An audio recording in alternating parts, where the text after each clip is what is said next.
These guys are ridiculous. These guys are ridiculous.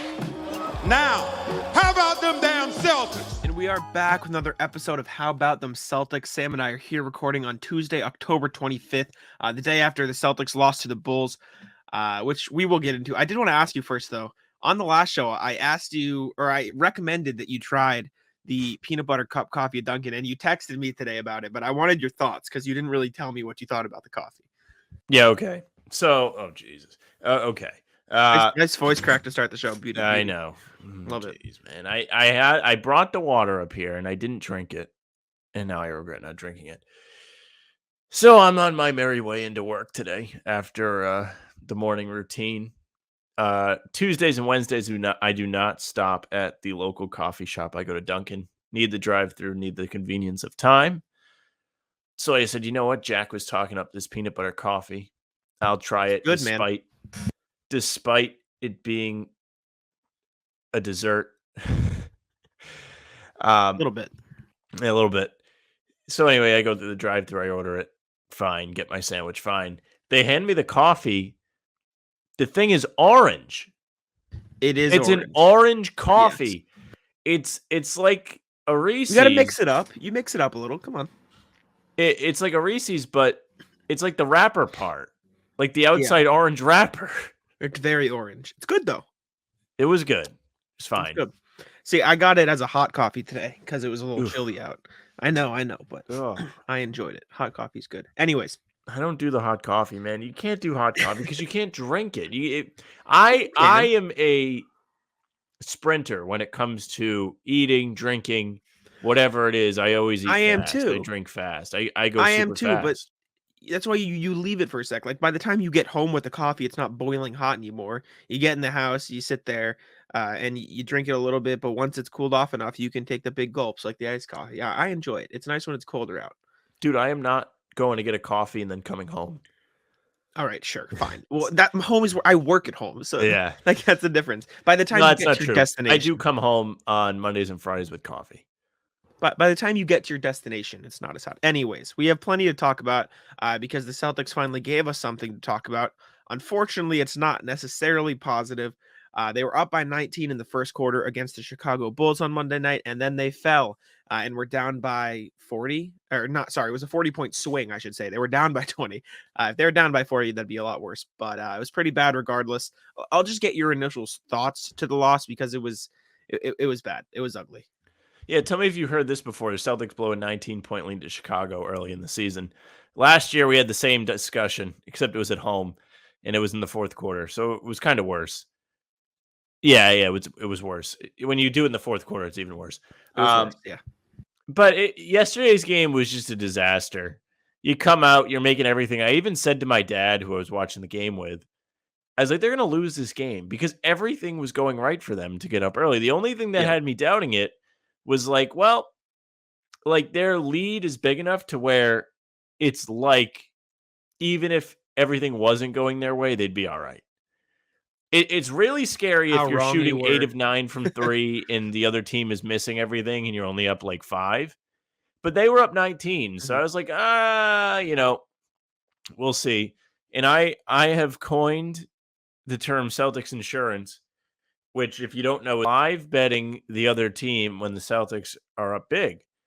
And usually the best time to do this is at halftime or maybe the third quarter. So I said, I'm going to wait to do it because it's too early and the odds weren't worth it. It was only like plus 425. You're only getting 4 times your money.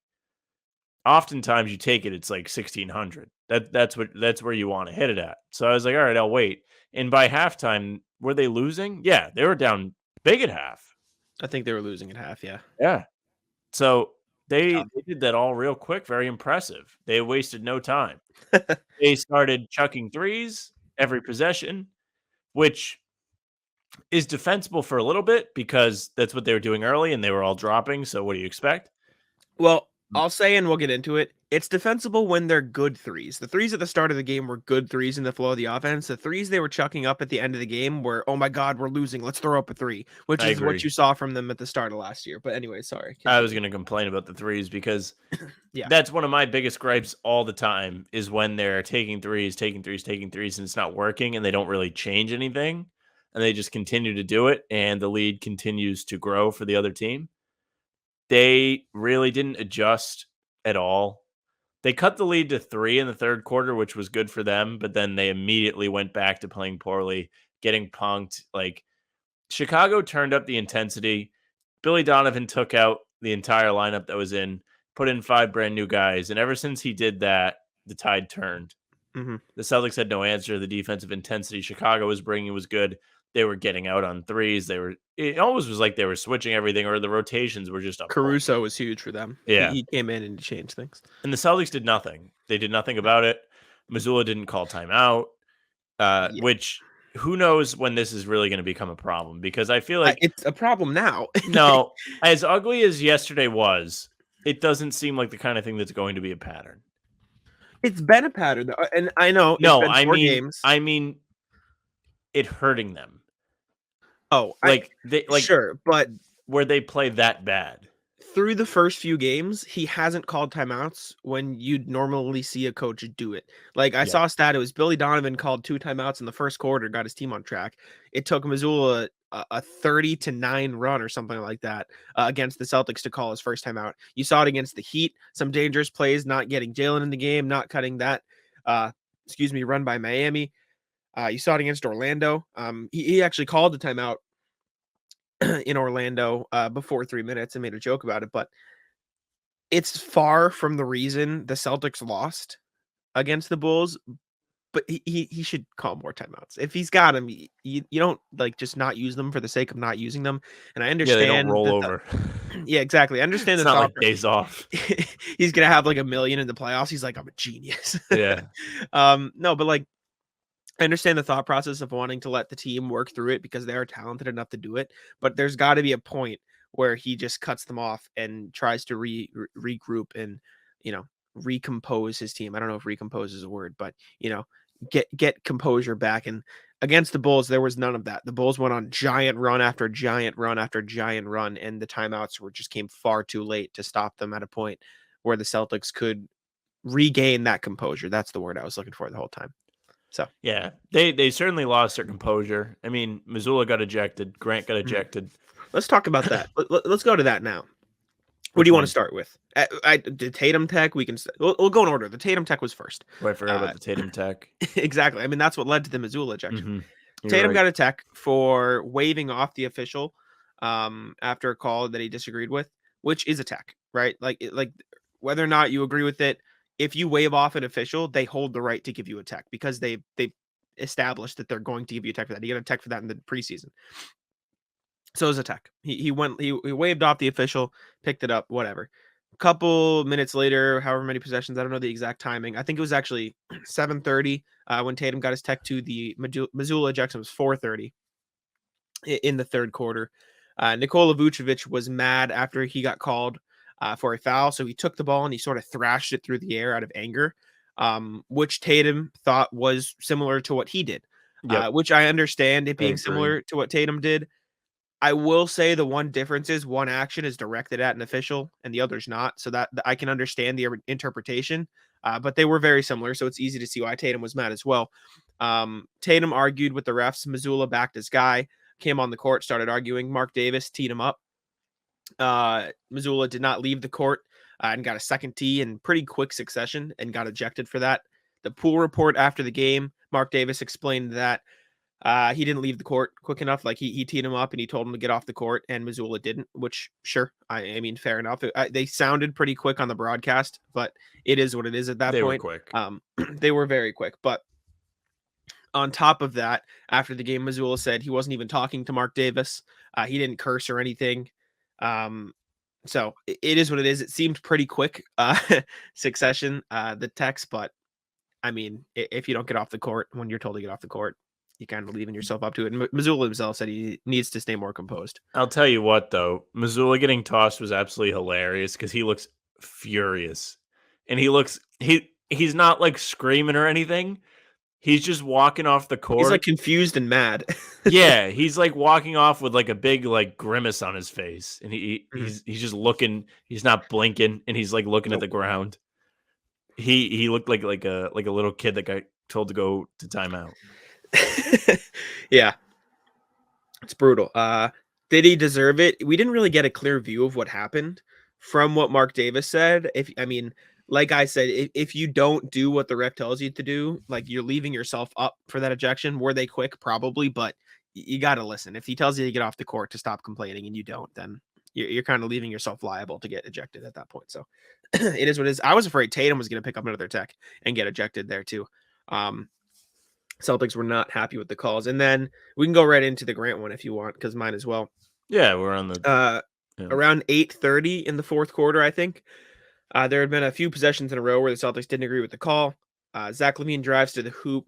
Grant Williams tries to draw a charge, gets called for a blocking foul, which it was a blocking foul. He was moving. There's no real argument Grant had there. Then he gets up and looks like he's trying to like not make a motion to the ref or whatever, like he's trying to walk to the sideline, but in turn he storms into Cheryl Flores, the official, and gets ejected because you can't make contact with an official. I've seen people say he wasn't like trying to.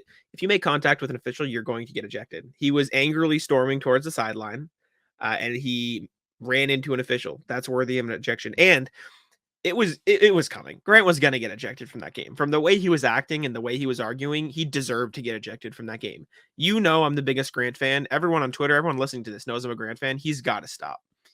He's got to stop. Like the amount he talks to the ref. I said this in the Celtics blog, Slack today. He complains like Luka, but plays like PJ Tucker.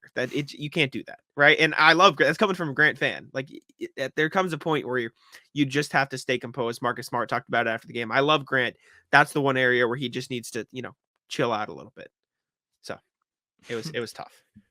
I mean, yesterday was just a day. It was just the worst. It was the worst. It was everything that could have went wrong. The guys were frustrated, lost their composure, like you said, and it was just downhill. Now, people on Twitter that were complaining about the officials, here's what I have to say. The officials didn't blow a 19-point lead. However, if you really want to complain about them, they didn't make it easy to try and come back. Sure. If you really, really want to pin it on the officials, and that's what you like to do, which I don't, I'm never that. Jack's never that. And I'm big on holding the team accountable. Still am. But once they got down, things did not get any easier. There was no help given. No. I'll say this. Noah Vonleh is the new Daniel Tice, and that is an absolute fact. I saw you tweet it last night, I think. Some of those calls he's getting called on are brutal. The worst one, I think, was it came on the play before Grant got ejected, so it's probably why he's mad. When he set that screen on Caruso, he was standing there for like 30 seconds. Well, that was part of it. Yeah. So that was a bad call. There were bad calls, but like you said, those bad calls weren't the reason the Celtics blew a 20-point and 19-point, whatever you want to say, lead. And we can get into those reasons, but the people who look at the game, you can complain about the refs, but don't blame the refs. I think that's where I'm at, and that's what it should be. Because, yeah, like, were they getting calls? No, they just weren't getting calls. There were some brutal ones, but at the same time, and I wanted to ask you about this. The Celtics have earned themselves a bad reputation with the refs. They put this on themselves with the way they act, right? Whether it's Jason Tatum, whether it's Grant Williams, whether it's Marcus Smart, who in Smart's defense has calmed down. Smart has made an effort not to complain, but the Celtics have earned this bad reputation because of the way they act towards the refs. So it's their own fault at this point. I tend to agree. I think they complain far too much. Tatum is one of those guys that loves to complain. Grant has followed in his footsteps and really taken up that mantle too. And officials know that. They know who's a pain in the ass going into the game. They know what they're up against. Of course, right? I'll put it this way. DeMar DeRozan's not complaining that much, right? Like the Bulls didn't seem to complain that much, and obviously you can argue that's because things went their way. But like around the league, teams don't complain as much as the Celtics do, and that's the reason they get some of these calls that don't go their way because they put it on themselves. Yeah, you just can't complain that much. There is no point to complaining. What are you going to get out of complaining? Nothing. You're just going to piss them off. They can't go back and change the call other than a challenge, which the coach decides, not you. The only complaint I will accept is when you're asking your coach to challenge something. That's it. You can't direct stuff towards the officials, and if you've already used a challenge, like Sam said, there's no point. There's nothing to gain. Yeah. Yeah. There is no gain. No. You're not going to get. I never have liked complaining to the officials. It's not easy. Not easy to be a ref. Otherwise, everyone would do it. The refs in the NBA are where they are through years and years of work. They are to officiating as the players are to basketball. That's what it is. They are the best of the best. Now, that means you are allowed to hold them to that standard, but you have to understand they know what they're doing. They're not morons. Do they mess up? Yeah. But you can't just lay on them and complain all the time because you're not going to get anywhere. They don't want to deal with that. It's just going to piss them off. Yep. They're not reversing calls. It doesn't happen. No, the Celtics got to chill out. They've earned their bad reputation. Excuse me. And honestly, the bad reputation Boston has built up probably led in part to that Mazzulla ejection because he hasn't done anything to prove that he's an annoyance on the sideline up to this point in his career. He's pretty quiet. But the fact that the Celtics had been complaining the whole game probably meant he had a shorter leash. So they just got to chill out. Grant Williams, especially, Jason Tatum, especially. The rest of the team doesn't do it as much. But those two have to calm down. And Marcus Smart, like I said, has done a good job of kind of, not complaining as much. He did it in the Orlando game when he almost got into a fight with Wendell Carter. He pulled himself back, and look at that. Wendell Carter got attacked and Smart didn't. It's crazy what not complaining does to help your reputation and help you in the game. So, yeah, the refs thing, Celtics did not get the best whistle, but the refs were far from the reason they lost that game. And we can get into some of those reasons now. What do you want to start with? I've got a few things on my laundry list. Threes. To me, it's the threes. That was the first domino to fall. They get up 19, are playing well, moving the ball well, playing good defense, getting stops, turning Chicago over, and they're shooting threes, which is fine because they're good threes. Then Chicago gets their head out of their ass a little bit. They start playing better. They start to climb back. Gets down to 12, right? Then the Celtics start to panic. And instead of taking good threes, they're taking bad threes. And this is something you mentioned too. What differentiates a good three from a bad three? Well, how early in the shot clock you take it, to me, is one of the top things. Unless it's wide open, I was going to say, it's really not good to take early in the shot clock, especially when the ball's not moving. In the second quarter, the Celtics stopped passing the ball around. Whatever they were doing. Did you hear Marcus Smart? Marcus Smart yelled out, "Move the ball!" He was like yelling on the. I did not hear it. He was yelling like he was standing in the corner and he was screaming at. He's right. Tatum and Brown to move. And last year, after they blew a 19-point lead to the Bulls, he did the same thing. Exactly. The same game. Exactly. But yeah, sorry. Continue. I didn't mean to cut you off. But that's exactly it. If you're not moving the ball, you're making it easy to defend your team. So now Chicago is on a run. You're not making them work on defense, right? So now they're not having to work as hard to stop you, and they're rolling, and they're getting easy buckets on there, and that lead shot down to nothing so fast because the Celtics were lazy. And Chicago got to be lazier on defense because it was easy. The Celtics were not penetrating. They weren't getting deep enough to where Chicago had to think. The ball is supposed to touch the paint when you're driving. That's one thing all the pros will tell you, all the experts, that's one way to really generate good offense. And it just didn't seem to happen. It felt like the passes were coming too early almost. Did you see something like that? Did you catch on to that? Because when I was watching... Too early? What do you mean? Like they weren't getting deep enough to draw any defense far enough away from the three-point line. So when the ball would get kicked out, there was no opening, and then they would just run out of time. Yeah, it just felt like the Celtics, the offense was very out of rhythm. Like they weren't doing enough, like you said, driving and kicking. It was Scal always says it on the broadcast. It was a little bit too much like perimeter offense instead of getting into the paint and working from there, which is what worked so well in the first quarter. They just kind of they settled is the word I tweeted out a lot last night. They were just settling for a lot of bad looks, a lot of hero ball plays from Tatum and Brown. It just didn't work. Some of the threes they took in the latter half of the game were fine, right? Like some of Derek White's open threes were good. Mark Smart had a couple, I believe, but they just weren't falling, and then they didn't work to get better shots after that. Open threes are great if you work them in the flow of the offense, and I've always said on here, even if they're missing those open threes, you still have to take them if they come in the flow of that offense. Uh, but the issue is when you pair those open threes with more threes that aren't, right? You have to pair them with also getting into the paint, because if you get into the paint and kick out for a three, that's what draws those defenders. But if you're just working around the perimeter and half-heartedly driving the ball like you talked about and then getting open threes, like they're not nearly as good looks. So they didn't work hard enough to get those open threes in the second half like they did at the start of the game. At the start of the game, they looked like the best offense in basketball, which they had been up to that Chicago game. I think that's the point. yeah. Is they weren't working hard enough. You They nailed it weren't. on the head. Yeah, that's what I got. They weren't working hard enough to earn their good shots, and it killed them. It like the offense completely died in the second half. The second half of the game, the Celtics shot 17 of 51 and 7 of 21 from three. They didn't even shoot that poorly from three. They just didn't make anything else. Like 33 is not good, but it's not like this horrific number. But Where did they it finish? wasn't good enough on the night. Hmm. All periods from three, they shot 37.5%. No, what was the number? What was 18 the of 48. They shot 48 threes. Okay, so they were 18 of 48. Yeah. Okay, so they were 10 of their last. Yeah, they were 8 of 11 in the first quarter. Well, they were So 8 of then 9.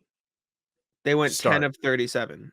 Or sorry, they went 10 of 37 in the rest of the game. Yeah, it's no good. No. Not good at all. When you're shooting at that low of a clip, 37 is too many. But they also shot worse from 2-point range than 3-point range against the Bulls. Like they couldn't get anything to go. There was a lid on the basket. They were missing bunnies. They were missing all the bunnies that we you talked about Jalen missing some easy shots in the Magic game. Everybody was missing easy shots in the Bulls game. It seemed like by the time they reached that second half, they were more focused on the referees than the game. It's true. It's what happened. It's entirely true. After the game, there is no debate with that. They let the referees affect their play. Absolutely. They got lazy. They got it did. together for maybe 3 minutes there, cut the lead to 3, and then immediately was back up to 12 within a minute or two of play. They need to fix that, because when they were at their worst last year, they were complaining. Yeah, I don't know. Like guys, they were focusing on all the wrong things. Things were falling. It was just a bad night. It was like a culmination of all these bad things. And after the game, Tatum had a good quote. Obviously, it's not exactly what you want to hear, but there's not much you can say after that other than we'll be better next time. But excuse me. Effectively, Tatum said, I'll pull the quote up here because I wrote it in one of my articles. He said, I mean, in the moment, it can be tough, but you just try to stick together. And I mean, I'm just being honest. There's 82 games plus the playoffs. There are going to be nights like this. You just want to have more often than not nights where you keep your composure, because we're all human. It's like I just had a bad day at work. Everyone has bad days and people respond differently. It's just there's 24,000 people watching us have that bad day, but you know what happens, which it does happen. You don't want it to happen, but like you said, if they win a championship, there's how many games? 82 plus at least 16 playoff games. There's almost 100 games in the season. Not every night is going to be perfect. This was just a very hard fall from the grace that they were swimming in those first 3 games of the season. Everyone was hyped for 82-0, which not going to happen. But this was a tough pill to swallow after they were playing so well for the first few games. However, we'll get into this now. The Celtics defense has been absolutely horrendous the first 3 games. Like even the games they won, the defense has been terrible. Just awful. Terrible defense. Which is completely flipped from how they were winning last year. It's been bad. There's really no argument. I think it was okay against Philly. Philly shot the ball really well. Like they were fouled. They fouled Harden on 3-point shots 3 times in the first quarter. And it's sure you can say one of those or two of the, like you can't step out on him. Like you have to learn. At least after the first time, you have to learn. Joel Embiid was getting his way inside, and obviously he's an MVP candidate. But the issue is, in my opinion, the perimeter defense guys are getting blown by. Zach LaVine blew by them last night. DeMar DeRozan blew by them. Certified Celtics killer Ayo Dosunmu got by them a million times, right? Like, they're just not connected at all on the perimeter, and guys are just getting into the lane and doing whatever they want from there. It's tough, and it's happened in most of the games, right? Like Bam Adebayo was having his way. Tyler Hero played really well. You had Terrence Ross go off for 29 points. Obviously, there's James Harden. Tyrese Maxey in the second half of that Philly game, he was getting whatever he wanted. And then against the Bulls, obviously, there was DeRozan, Dosunmu, and then Nikola Vucevic, and we can talk about the rebounding later. But the perimeter defense has been way too porous for a team that's built with really good perimeter defenders. They're just not playing together as a unit right now, and it's tough. It's brutal to watch. Yeah. Yeah. I think things will get better when Rob is back. I think he's a key piece to that. And you can say, sure, like, guys aren't going to get blown by. Like, he doesn't change that guys are getting blown by, but he kind of does, because he changes the result on the inside. If guys are getting blown by, the offensive player is going to have to think more, because now you have Rob and they're rotating. That was one of the things that made them great last season. And I agree.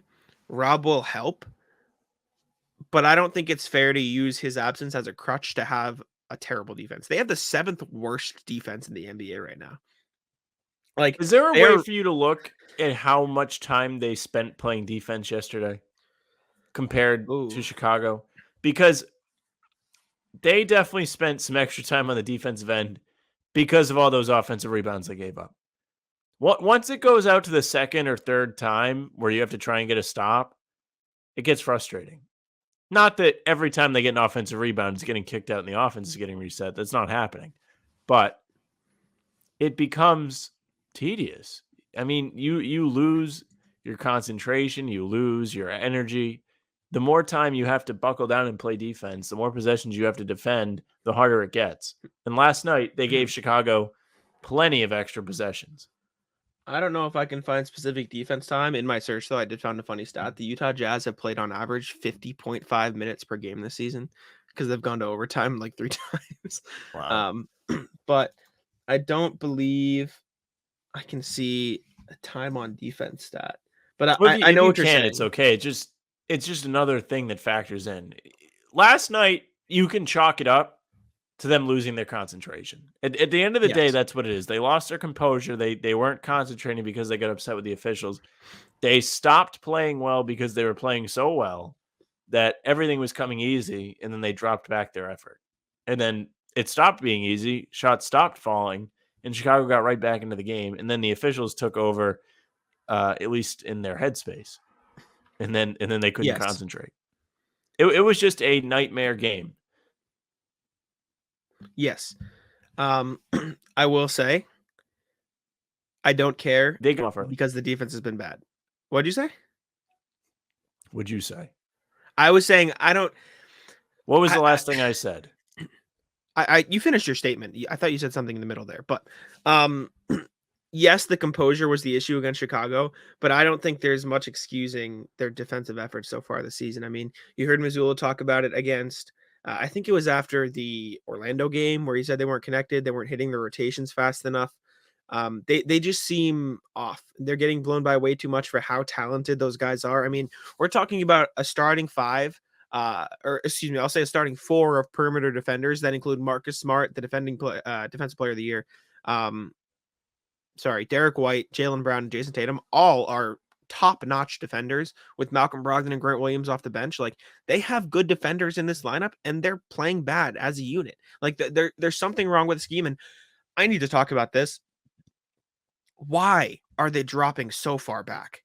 Like, what is the point? That was next for me. Like, it's awful. It hasn't worked in a single game this year. They're getting killed from the mid-range by DeMar DeRozan and Terrence Ross and whoever else can get in there. It leaves the other team way too much space to work. And the whole reason the Celtics defense was so great last year is because they switched everything. And I understand you can't do that as much with Noah Vonleh and even with Horford now in his like older age because he's got another season under his belt. But you can't drop so deep into the paint. It just gives the other team so much room to work. It's been horrendous this season how far they've dropped back on defense. You've seen it too, right? Yeah. Is it because Al Horford's lost his step? Probably. I would assume, but that doesn't like. I understand having to drop back a little because you can't have Noah Vonleh switch directly onto like DeMar DeRozan because they'll get cooked and blown by. But you can't drop like 2 feet deep into the paint. There's got to be a happy medium because that is not working at all. Like because the pick and roll defense has been in shambles because of how far they've been dropping back. It has been like you laugh, but it like against the Bulls it was awful, and it wasn't good against the Magic either because Terrence Ross got open a million times, right? Like that might be the scouting report for these teams, though, Jack. Besides these Celtics games, now don't get me wrong, there could be correlation to higher shooting percentages to poor defense, absolutely. But if you're going into a game playing against the 22% shooting Orlando Magic, you're not going to have to put as much emphasis on the threes in theory. However, they came out and shot the lights out, so you should adjust. That didn't necessarily happen. Yes. They've shown no ability to adjust on defense. They threw a zone look at Chicago. I can't remember if it worked good or worked well, sorry, but yeah, it was rough. It was rough. The defense has been bad. The drop coverage has been yikes. And we can talk about the rebounding too, because oh man, oh man, was that a problem? Let me find the stat for you. But I believe Nikola Vucevic and Andre Drummond combined to grab 35 rebounds against the Celtics, 12 of which were offensive rebounds. The Celtics as a team had 45 rebounds. Like, I'm surprised they had that many. right? And that's crazy. And they had 14 offensive rebounds, which is fine. But when you're getting out rebounded 60 to 45, like, dude. You're not going to win many games like that. No. Going into the season, this was something that we all had to worry about because the big man rotation's real thin. Vonleh had a solid start to the year, played well against Embiid, played well against Miami, right? The problem is he got in foul trouble yesterday. He had 3 fouls within 5 minutes? Vonleh or Horford? Vonleh. Yeah. Both of them have been getting into foul trouble. That doesn't help. They have been. No. And a big part of it is, I hate to say it because it's far from the problem. You can tell Al Horford just isn't quite the same player he was last year. And that's fine because you have to expect it. Last year, he came into the season with half a year off after not playing in Oklahoma City. More than that. Yeah. Most of the season off. I think he only played 26 games. And then he played an entire season with the Celtics and an entire playoff run over 100 with games. the Celtics. Exactly. And then he had a shorter offseason than most people because he was on that playoff run. So you have to imagine he's tired, so much so that they're going to sit him in a lot of these back-to-back games. So he's not the same guy. And then you have big men in Vonleh and Cornette and even Griffin, who's not as quick as he once was, who can't really play that same style of defense as Horford did last year and Robert Williams can. And it's a problem. I mean, exactly. In the Orlando game, you saw the Celtics go to a lineup without any centers on the floor. It was Tatum and Grant Williams in the front court, and that was against a lineup that had Bol and Wendell Carter. And they couldn't do that against the Bulls because, well, A, they didn't really have the chance to because it wasn't even close. But B, no one was rebounding. Like, Horford's never been a great rebounder. It's just hasn't been a part of his game. But you have to have guys looking to attack the glass. There were so many times where the ball bounced out and everyone was just looking at it, right? And Vucevic was there to scoop it up. Ayo Dosunmu came in to grab a rebound, or someone on the Bulls swooped in. I mean, you saw one the other night against the Magic where the ball, I want to say skirted out or snuck out to the corner, and Cole Anthony sprinted from half court to grab it before Celtic did. Like, there's just a complete lack of effort on the boards this season. And with no center, with no guy on the team who can rebound the ball well, that's not going to fly.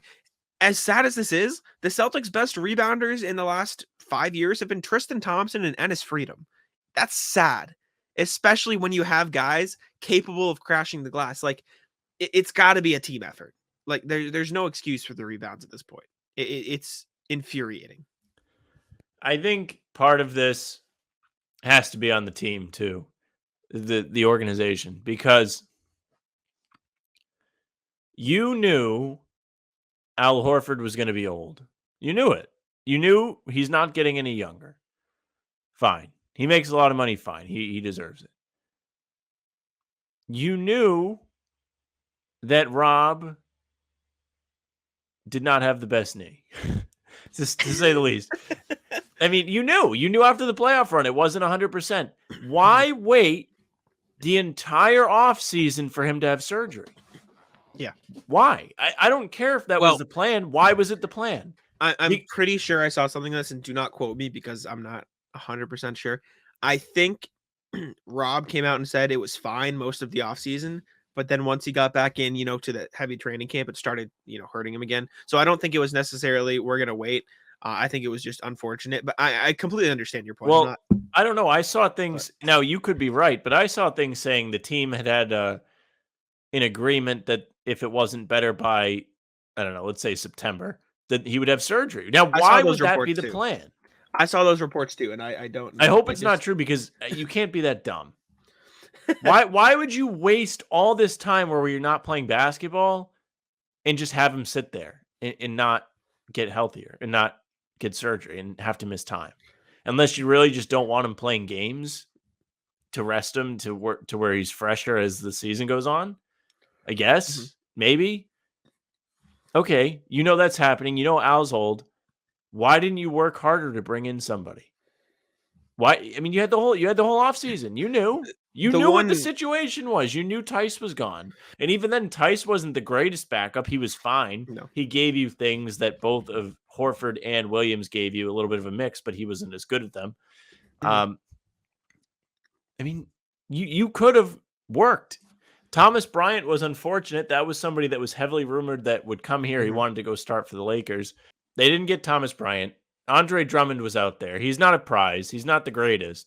But as a team that struggled throughout the playoffs, giving up offensive rebound, giving up extra possessions, that's somebody that could have at least been an asset to you in certain situations.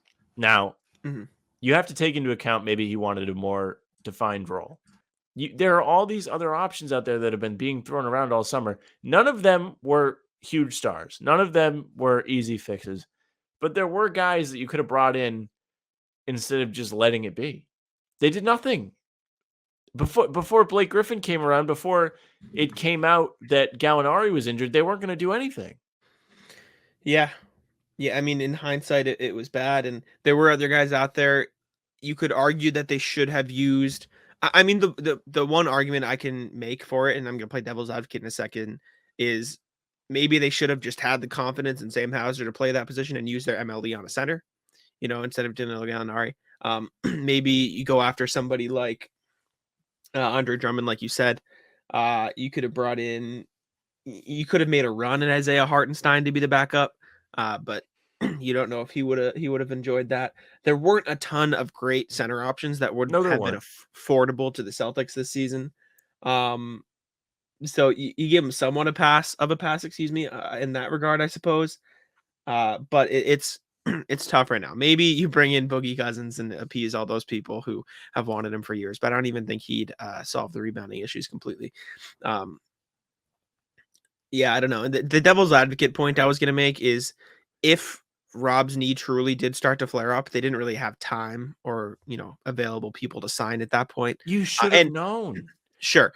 Even without Rob, take Rob out of it. Say he was going to be healthy. You knew that Al Horford was going to be limited. You knew. Sure. You knew it. You're not gonna get 82 games out of him. Well, the regular season isn't everything. I understand that, but you're not gonna get what you got out of him last year. You're gonna need help. And Cornette was your big plan. You're not even playing him. But who were the options? There weren't a ton of options, but you could have made something work. You could have worked. You could have traded for somebody. I don't know all the details. You have Pritchard just sitting there. Maybe he's the solution. Maybe you get rid of him for somebody that can help you out. But even then, he doesn't make enough money. He doesn't make money to where you're going to be able to get anything substantial back. Yeah. I don't know. Honestly, it's a need. We talked about it all summer. We knew it was a need. They knew it was a need. In terms of a rebounder, Noah Vonleh is a good rebounder. He just needs to figure the rest of it out because he can't stay on Needs the to stay court out of because he foul fouls. trouble. Yeah. Hopefully they figure that out. And I also think they're being handicapped by the fact that they are playing this drop defense. I don't know if they don't think they can play switch defense because Vonleh can't keep up. I would assume that's the case. Maybe you rotate him out a little less and play more Blake Griffin because he's probably a bit more switchable. But I think that's hindering them as well. It really confuses me when they do it without Horford, though, because I know he can't be as quick as last year, but he's still got to be able to keep up a little bit. Maybe you don't switch him on to guys like Steph Curry like they did in the finals as much, but like you can't just drop him back so far. And uh, I think it's on Tatum and Brown to control the glass a little bit more. Because they're big enough where they can do that. Tatum's as tall as Rob, so he's got to get on that and fix that at least a little bit. And maybe it's a little more Blake Griffin because he seems to be a solid rebounder. At least he hustles, so maybe you throw him in there more. But yeah, they got to figure that out moving forward. And again, it's one game. I want to stress this: it's been one game. Like there's plenty of games left. Yeah, they've only lost one game, but exactly. But these problems we're talking about are reoccurring. That's why we're talking. They've happened in the first 3 games. They just this is not us saying, "Hey, they lost yesterday. Shame on everybody. They should have seen this one loss coming." No, that's not what it is. But the issues they've had so far are issues that plagued them throughout the playoffs last year. It's the reason why they made it to the finals and it wasn't enjoyable to watch, for me at least, because you couldn't trust them. They were beating themselves, and they're back to the same old kind of thing, especially with the rebounding. There's nothing more frustrating than that to me, where you're just not securing defensive possessions. If defense is an issue for you, fine. It's not the greatest. But when you do get stops, you have to, complete the task. If you're struggling to get stops and then you're giving second chances, good luck to you. Mm-hmm. I agree. The rebounding's a problem, and maybe they look, and this is not an immediate fix. I would hope they look to sort of find a remedy for that after this current Al Horford contract. Maybe you bring Al back and you also bring in a rebounder. I don't want to look ridiculously far into the future, but if you look at next year's free agency class, there should be a couple guys in there who could potentially help with that. You look at guys like Dwight Powell to come off the bench. He's a solid interior presence. Jakob Poeltl's a free agent. Maybe you try to spend some money there. And it'd be tough to do because the Celtics don't have a ton of cap flexibility right now. But there could be potentially guys in free agency. Bismack Biyombo, who's played well for the Suns. They're not great options, but there will be more options next summer than this summer at the center position. So maybe they address it in the offseason. But for now, I think they have to make do. And like I said, Jason Tatum, Jaylen Brown have to get on the glass. That's got to be the solution moving forward. But anything else you want to talk about? I think we covered most of it. And again, I'm going to stress, I'm not panicking. I don't think you are either. It's one game, but some of these issues happened throughout the first 3 games, and this was the first time they really resulted in a loss. Like the defense has been bad. We talked about that plenty. The offense was great through the first 3 games, showed sign of crumbling. And now I think it's about how the Celtics respond because they got the Cavs coming into town on Friday. So it'll be a good test for Mazzulla and the C's. So anything else you wanted to bring up? No, nothing today. I don't have any good stories or anything. Unfortunate. No more dogs bit your legs. Nope. Damn, made for a good story. Anyways, thank you guys for tuning in. Check out the clips on Twitter, Instagram, and TikTok at How About Them C's there. Make sure to hit the subscribe button on YouTube if you're listening on Spotify, Apple, wherever you get your podcast, because it is available wherever you get your podcast. Make sure to head on over to YouTube to the How About Them Celtics podcast YouTube channel. Hit that subscribe button. We'll say we're pushing towards 200 subs. We're a ways off. We'll make it a goal. We'll get there eventually. We're at around 120 something right now. So help us out over there. Hit that sub button. We'll greatly appreciate it. And yeah, leave us a rating wherever you're at, and I'll leave it to Sam. All right. Well, Jack just told you all the things I was going to tell you, but if you want to follow us on Instagram, TikTok, or Twitter, it's at How About Them C's. There you'll be able to find all these short clips from us, all the latest pods. The YouTube shorts have been doing well. People enjoy the short clips of us. You do too much of us, you get sick of us. You do the short clips, that's where you're hitting. If you want to follow Jack, it's at Jack Simone NBA. He's got all kinds of work going on there. You can follow Sam, who is having internet troubles tonight, on Twitter at Sam LaFrance NBA, and that is our show today. Check